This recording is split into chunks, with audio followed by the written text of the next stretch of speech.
Magandang araw sa inyong lahat, mga kababayan. JDB uli ang inyong abang lingkod. Pag-usapan natin ngayon ito, ang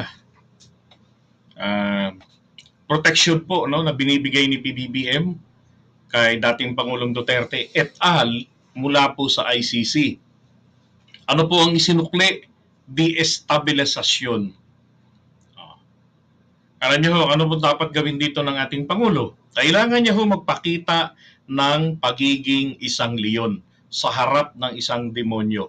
Totoo naman dinedemonize po ng mga sakim sa kapangyarihan at kwarta ang kanyang administrasyon. How would I know? Di ba? Paano natin nasabi? Nagsimula ito noong panahon po ng kampanyahan. Di ba? So, kunwari, gusto niya na yung anak niya tumakbo bilang tumakbo sa pampanguluhan. Pero kung talaga po namang gustong ganun, bakit hindi ipinus na magpresidente? Kasi alam nila na may tulog. Alam nila na yung mga Marcos loyalists na nagluklok kay dating dating mayor at naging Pangulong Duterte, yan po, kapag naglaban ang BBM at Sara, ang pasok po talaga ng mga boto na yan at posible pag dumami lalo na ay nag-31.6 million ay mapupunta po yan syempre kay BBM pag naglaban sila. So anong ginawa nila ngayon? Sinakyan nila na maging katandem si PBBM. Pero nung naging magkatandem na, pagkatapos na mabuo ang samahan, ang Uniteam, ano ginawa? Hindi po sinisira ang Uniteam. Ang sinisira ni dating Pangulong Duterte ay ang iisang tao lamang po sa Uniteam. Walang iba kung hindi si PBBM na standard bearer ng kanyang anak. Bilang ama, dapat todo ang suporta sa anak, lalo't hindi naman po masama ang ginawa nito. Okay? Pero nakapagtataka po noon, bakit niya sinisiraan si BBM? Well, ngayon ko lamang nga po napagtanto, recently lang, na kaya niya pala sinisiraan, ninanais niya na ito ay matalo sa halalan nang sa ganun, kung sino ang manalo, kung si Leni Robredo, mananalo ito ng small margin lang. Madaling i-destabilize, madaling pabagsakin. Kung manalo si Isko Moreno o Manny Pacquiao, diba, o si Ping Lacson, maliit lang ang ilalamang, madali ring pabagsakin. Kasi konti lang at hindi ganong iintindihin ng taong bayan. Bakit kanyo? Kasi kung matalo si Marcos, si BBM nung halalan na yon, ang mangyayari po, itong mga Marcos loyalist ay kakampi sa kanya sa pagpabagsak ng administrasyon na tumalo kay BBM. Nang sa ganon, maluluklok ang kapartner ni BBM, si VP Sara. So yun ang nakikita ko rito na diskarte niya. And then, nung hindi nangyari yan at nakita nila ang taong bayan, todo ng boto, ano po ginawa? Di ba? Etong si PBBM naman po, todo proteksyon sa kanila na huwag makapasok ang ICC rito, huwag silang maimbestigahan, kahit na puro misleading yung mga argumento nila na makakaapekto ng masama sa ating soberanya. Ang totoo hindi naman po. Bakit pakakaapekto ng masama sa ating soberanya ang presensya ng mga ICC rito? Di dapat sana nung una pa, hindi na po yan, di ba, hindi na po yan niratifika ng ating mga senador. At ang mga ibang bansang mas mauunlad pa sa Pilipinas. Hindi lang naman po mayayaman hindi lamang po mahihirap ang mga miyembro niyan. Mayayamang mga bansa rin po ay miyembro nito. Ilan lang yung hindi member? Yung may mga malaking human rights violations sa mundo. United States of America. Pangalawa, China. Pangatlo, Russia. But yung ibang mga mauunlad na bansa ay member nito. Diba? So kung masama po ang dinudulot ng ICC sa soberanya ng isang bansa at justice system nila, bakit napakaraming bansa sa buong mundo ang sumapi dito? Sino ba ang gumawa ng mga EJJ? Diba? Ngayon, etong si PBBM, sa panahon niya, siya ang nagpoproteksyon. Kahit na siya ang isa sa nagratipika noong 2011, November 2011, dyan sa ICC, na hirap maaprubahan yan. Pinasok ni ERAP ang kasunduan na yan ng 2000, year 2000, 2011 lamang po ito naratipika. Tapos ganun-ganun lamang ito binasura kasi ganun lang kasimple ang batas natin tungkol dyan sa international agreements. Diba? Kumalas tayo. Okay. Pero, pinananatili po ng ICC ang kanilang karapatan sapagkat meron pong nakalagay roon sa kanilang sa mga terms nila na kung sakaling umalis ang isang miyembro, nananatili rin naman ang kanilang jurisdiction sa mga usapin na covered cases po ng ICC. Tayo po, magmula 2011 hanggang sa March 2019. So yun po ang coverage ng ICC. Mismo ang Supreme Court ay nagsalita rito pero binabaliwala ito ng Presidente ng Pilipinas. Sabi ko nga, mismo, grabe ang Presidente natin si Marcos Jr. sa pagsuporta kay Pangulong Duterte sa pagprotekta sa kanila. Mismo yung kanyang legacy na bahagi siya ng pag-ratifika nito ng 2011, niyuyurakan niya na. Ginagamit na rin niya noon ang walang kwenta at mali-mali mga misleading na mga argumento tanong na ang ICC makakapag-yurak sa ating judicial system na ito ay merong masamang epekto sa ating soberanya at demokrasya na ang totoo naman po lahat ng yun ay misleading. Mismo rito nagsalita ang Supreme Court. March, July 21, and 2021 ito. Anong sinabi rito? 15-0 po ang desisyon.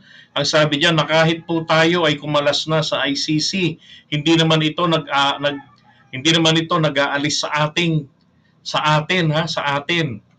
Yan sabi diyan, it shall not be discharged from any criminal proceedings. Hindi po tayo nakakalaya diyan.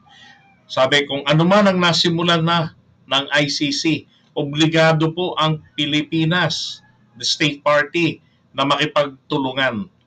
15-0, desisyon ng Supreme Court. Bihirang-bihira magdesisyon ng Supreme Court na 15-0 sila. Lahat nagkakaisa sila. Sabihin ba nilang galit ang mga justices ng Supreme Court kay Pangulong Duterte? Hindi ho. Appointed niya ang mas marami dyan. Sino lang ang dilawan doon na appointees? Kagiwa. At saka eto si Leonen. Diba? And then balance rin naman ng gobyerno dyan ay ang gobyerno ng Supreme Court. Katunayan, yung petition po na kumu-question at pumipigil sa desisyong yan ni dating Pangulong Duterte.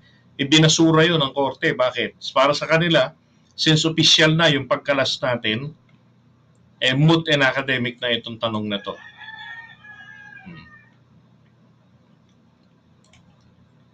Diba? Mismo presidente na natin. Pero ano ba iginanti nila dito sa presidente natin? Alam niyo kung hindi naman po totoo na sila ay may kinalaman dito. Di sana sinaway niya yan, di sana nagsalita sa kadaldalan ni dating Pangulong Duterte. Bakit hindi nagsalita na, ay mga putang ina ninyo, tigilan nyo yung pag-destabilize sa gobyerno. Bakit palang ganun? Kay VP Sara, wala rin. Gumatong pa. Anong ginawa ni VP Sara nung nakaraan? Namigay, may video po hindi lang ako nakakuha ang kopya, pero ibang kaibigan natin meron. Namigay ng pulburon, literal. At ang sabi, nakaka-addict ang pulburon. Gago. Kailan pa nakaka-addict ang pulburon na literal?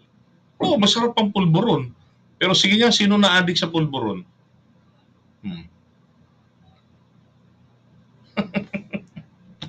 Diba? So yan ba? Dati akong supporter ni Pangulong Duterte. Dati akong nagtatanggol sa kanya. Kaya lang, yung pagiging makachina at ngayon, spoiled brat, nagsimula itong galit ng ganito nila, sabihin natin na talagang patatalsikin nila si BBM, pero napadali lang ang galaw nila mula nung hindi na aprobahan ng Kongreso. Sa Kongreso pa lang ang confidential funds na hinihingi ulit ni VP Sara. Nakuha niya ng 2030, 2023. Pero nung for the 2024, nabutasan nga doon kasi yung 11 days lang na paggastos, hindi man lamang may paliwanag ng maayos, kaya naman pala may pinagtatakpan. At kaya lang, napilitang magsalita, mali-mali nga ang pinaggastusan ng confidential funds dahil may guidelines ito. Ano na nangyari? Inaway ang Kongreso, pinalitaw na ang Kongreso ay lupon ng mga magnanakaw sa kabangbayan. Di ba? May pa-open the books. Alam naman kung ano ang gagawin. Di ba? Dating taga-Kongreso, dating presidente ng Pilipinas, abogado, bakit hindi ginagawa? Ang pumunta ng Kongreso para tignan yung Book of Accounts. Ang anak mismo na kongresista ngayon, naging chairperson ng komite na kung saan yung Committee on Accounts na kung saan may access po sa mga yan. Bakit hindi po niya nagawang hingian ng kopya? Dahil ang plano lang po talaga ay pressurein ng Kongreso, di ba? Na pagbigyan sila sa gusto nila. Na hindi na pagbigyan, ayan na, nang de-stabilize naman. Na hindi lalo na pagbigyan ng Senado, di ba? Ano nangyari? Dumami yung mga demonyo sa paligid. Kaya kailangan ni PBBM magpakita ng ugali ng pagiging isang leon sa harap ng mga demonyo. Bakit? Ang isang presidente po dapat ay tinataglay niya ang katangian ng isang lobo at ng isang leon. Yung lobo, ito po'y sumisimbolo ng talino. Yung leon ay sumisimbolo po ng katangian ng isang yung katapangan, sinisimbolo po ng leon ang katapangan. Nagkaroon tayo ng dalawang presidente. Ang si Erap na napatalsik sa pwesto, ang kanyang taglay pong katangian ay pagiging leon. Hindi niya nakita yung mga silo, yung mga traps na inilatag na sa harapan niya. Yan po yung problema diyan sa mga matatapang diyan sa leon. Puro tapang, ika nga, kulang naman sa talino, sa diskarte. Hindi ko sinasabing bobo ha. Okay, alam niyo na ibig sabihin. Ngayon, anong kailangan dito kay PBBM? Na makita niyo naman sa kanya ay yung pagiging lobo. Di ba? Napababa na 4% na lang yung unemployment rate ng Pilipinas. Never ko pang narinig na naging 4%. Na halos lahat na ng mga Pilipino ay may hanap buhay. Baka nga yung 4% na yan, 3% dyan, yung mga ayaw talagang maghanap buhay, yung mga tambay, mga tamad. Then yung 1% remaining, ito yung mga naghahanap pa ng mapapasukan. Yung inflation rate na pababa nila significantly. Samantalang ang buong mundo, ang trend pataas. Yung mga presyo ng bilihin, nagtataasan di lamang rin sa Pilipinas. Di ba? Pero yung inflation bumaba, ibig sabihin, kahit pataas na ang presyo ng bilihin, hindi naman po mabilis ng tumataas at nakikipagkarerahan. Bagkus tumataas pa yung value ng pera mo kumpara doon sa halaga dami ng mabibili mo. Dahil nga bumaba yung inflation natin. Yan bang mga achievements na yan ang ayaw nila? Gumanda yung pagtingin ng mundo sa atin. Di ba? Diyan sa West Philippine Sea, matagal lang sinasabi ng mga Pilipino, igiit yung ating karapatan. Muling igiit yung karapatan natin. Hindi sila masaya sapagkat sila yung mga alipin ng China. Ang Amerika nung araw, na nagko-control dito sa atin, ini-impluwensyahan ang Pilipinas sa mga polisiya nito when it comes to foreign policies. Pero ang China, hindi lang po yung internal, hindi lang po yung local at yung panglabas, pati po yung atin mismong karapatan dyan sa karagatan, kanila po naman ding sinasaklawan, inaangkin. Kung makikipagkaibigan man po ako, hindi ako makikipagkaibigan doon sa ganyan ang ginagawa sa akin. Isa kong malaking katangahan yan. Magpapakita ka sa kanila ng mabuti, ng pakikipagkaibigan. Sabihin pa, ibigay na yung West Philippine Sea, kukunin lang natin ang resources. Di ba? Yan po yung pagtataksil sa bayan. Yan po yung klase ng tao na pinoprotektahan ng ating presidente. Pero ang ipinalit sa kanya, katraidoran. Now, Senator Amy Marcos, sino ba talaga nag-traidor? Si PBBM ba nag-traidor sa idol mo? O yung idol mo at ikaw ang nag-traidor sa kapatid mo? Di ba? Pambihira tong mga to eh. Kaya hindi humasenso Pilipinas dahil po sa ganyan at kasalanan rin po natin yan ng taong bayan. Bakit kanyo? Hindi natin binoboljak binoboto pa natin eh. So this coming 2025, iparamdam natin. Sino yung mga hudas sa ating lipunan? Wag nating iboto. Kahit ano pa ang apelido niyan, mapa Marcos pa yan, mapa Duterte pa, o kung ano pang apelido niyan. Kapag nagsisilbi sila sa interes ng ibang bansa, huwag mong iboto. Dapat po mga Pilipino, mahalaga po sa atin kung ano ang kapakanan ng ating bayan. Hindi po kung ano yung mapapala ng inyong mga idolo. Sapagkat yung pangangailangan po natin, nananatili yan. Nag-i-evolve pa nga eh. Pero itong mga politikong ito, mga multi-billionaires, di po yan magugutom. Malaki pa sinasahod. Expected silang gumawa ng tama. At pag nagkamali-mali sila ng mga desisyon, tayo po apektado. Sila, mag-a-adjust lang. Tayo po, magugutuman. See the difference? Kaya kailangan mag-isip naman sa pagpili ng magagawing mga leader, magagawing mga senador. Yung senado natin, wag na nating punuin ng clown. Alam na natin, tamad na kongresista si Duterte nung nasa kongreso. Gagawin nyo pang kongresista? Gagawin nyo pang senador?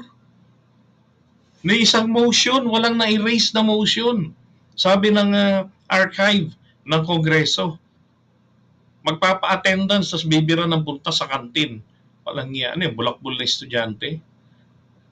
Diba? Yan ba magandang ehemplo? Ako pinagsisihan ko yung pag-suporta ko sa kanya.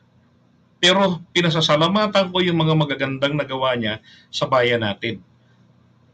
At doon naman po, ay expected naman siya ron. Hindi po yan pwedeng maging dahilan para tayo po ay magpaalipin sa kanila. Pag magpaalipin na marami namang nagawa eh. Hayaan na natin yung West Philippine Sea. Hayaan na natin itong destabilization kasi marami nagawa. Mali ho yun. Kung ano yung nagawa ng isang politiko, good na yun. Pinasweldo na natin sila. So dapat puro tama, mabuti yung ginagawa nila. Diba? Yun ang expectation natin. At yun ang pinortray nila sa atin. Kaya tayo nagtiwala. Ay nako. Ngayon, ito inabot po ni PBBM. Ingay ng deestabilisasyon. Tadtad ng fake news. Diba? Sobrang lala pa ng mga alipores nila sa mga dilawan. Ang mga dilawan po, alam nyo, nagpapahirap sa amin dati dyan sa mga dilawan. Ang mga dilawan, ang ginagawa nila, issue ang inaatake nila. Okay, issue. Pero tong mga to, personalidad ang inaatake nila. Magbabanta pa sa buhay yung mga yan eh. Yung kaibigan nating si Go Philippines, pinagbantaan ng buhay. At may Facebook account pa yung nagbanta. Malapit na rin na mapatay. Di ba mga talagang mga hunghang? Ganyan ba yung klase ng bansa na gusto natin? Wala nang pagkilala sa rule of law. Confidential funds, abogada, alam na may guidelines, hindi sinunod. Bakit hindi sinunod? Nung hindi napagbigyan, nagwala ang mag-ama, nangaway. Spoiled brats. Pero sa China, na minamaldisyo tayo, hindi makapagsalita. Urong ang mga betlogs. Di ba? Ay nako. Kaya po yan, kailangan ni PBBM po taglayin. Diyan natin malalaman kung meron siyang katangian ng isang leon. Sabihin na natin ng tigre. Kailangan niyang tuluyan na payagan ng ICC rito na makapag-imbestiga. At ibalik uli ang Pilipinas sa ICC. Yung mga nagkokontra, hayaan kumontra sila. Karapatan nila yan. At may hangganan, may mga limitasyon ng mga yan. Ganun lang yun. Pero dapat po, itama. Ginawa na ni PBBM ang tama noong 2011 na hindi inaasahan ng marami dahil yung akusasyon sa kanyang pamilya na human rights violator, pero pinirmahan niya ang ratification nun. So gawin niya uli. Simple lang naman ang sasabihin niya na PBBM, di ba? Alam niyo yung magic words? I rescind. Oh. Binabawi ko yung sinabi, yung pagkalas na ginawa ni dating Pangulong Duterte sa ICC. Oh, that's it. Tapos na yun. Dahil yung pirma ni ERAP, nananatili pong valid yan. Yung ratification, yung pagsang-ayon ng Senado natin noon, nananatili pa rin pong pagsang-ayon yan. At hindi po sinabi ng Constitution natin na kailangan pa uli na mag-ratification sila. At yan yung magkaalaman kung ayaw na nila, hindi po. Kung ayaw natin, kumalas tayo, that's it. Kung gusto natin uli, bumalik tayo. That's it. Ganun lang kasimple. Dahil pa nga yung Robin, may I move. Kanya wala eh.